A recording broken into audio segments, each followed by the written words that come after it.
Ellie Gould, 17, was murdered by her ex-boyfriend Thomas Griffiths, also 17, in 2019, with her mum Carol, 53, marking what would have been her daughter's 22nd birthday. The mum of a 17-year-old girl who was stabbed to death by her ex-boyfriend has revealed her heartbreaking realisation about the evil killer on her daughter's birthday. Aspiring police officer and A-level student Ellie Gould was viciously murdered by her former partner of 3 months, Thomas Griffiths, also 17, at her family home in Cairn, Wiltshire, after she broke up with him on May 3, 2019. He began strangling her, then stabbed her 13 times in the neck. Griffiths pleaded guilty to murder at Bristol Crown Court, where he was sentenced in November 2019 to life imprisonment with a minimum term of 12.5 years in custody before becoming eligible for parole. Because of his age at the time of sentencing, the law prevented him from receiving a whole life tariff. Ellie's mum posted on X, quoting what would have been her daughter's 22nd birthday, that Griffiths could be moved to an open prison in 4 years' time and given day release privileges. In the post, which includes a photo of Ellie blowing out candles on a birthday cake, she wrote, "5 years ago today, at 17, Ellie blew out her birthday candles for the last time."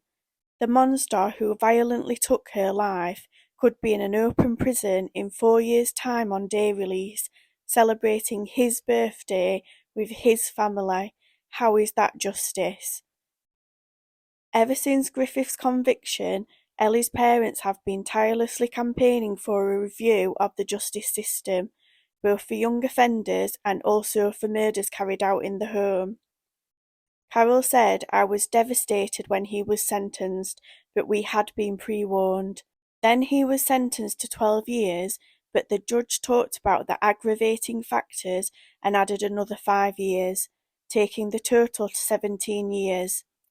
However, the court was obliged to make a reduction because of his early guilty plea, and then there were statements from his family and friends to say this was out of character, so his sentence was 12.5 years. Carol said, "They're basically saying our daughters' lives aren't worth as much as somebody being killed on the street." Griffith's minimum term of 12 years and 6 months works out as 15 years minus 3.5 years for being aged under 18. The sentence would have been 10 years more had the crime been committed in the street. Carol, 53, said, "If somebody stabs somebody once in a park, that's worth 25 years. Surely multiple stabbing in the home should be worth at least the same starting point." She added, "It feels to me that it's male-on-male violence in the street and their lives are worth more, whereas it's male-on-female violence in the home and those female lives are worth 10 years less." Carol co-founded action group Killed Women with another grieving mum, Julie DeVay, 60. They are among those trying to force the government to raise the minimum jail term for domestic murders.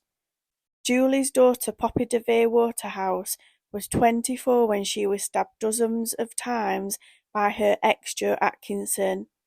As she was murdered in the flat they shared, his minimum term was determined using 15 years as the starting point, not 25. The different minimum tariffs can hinge on whether the killer took the weapon to the scene of the crime.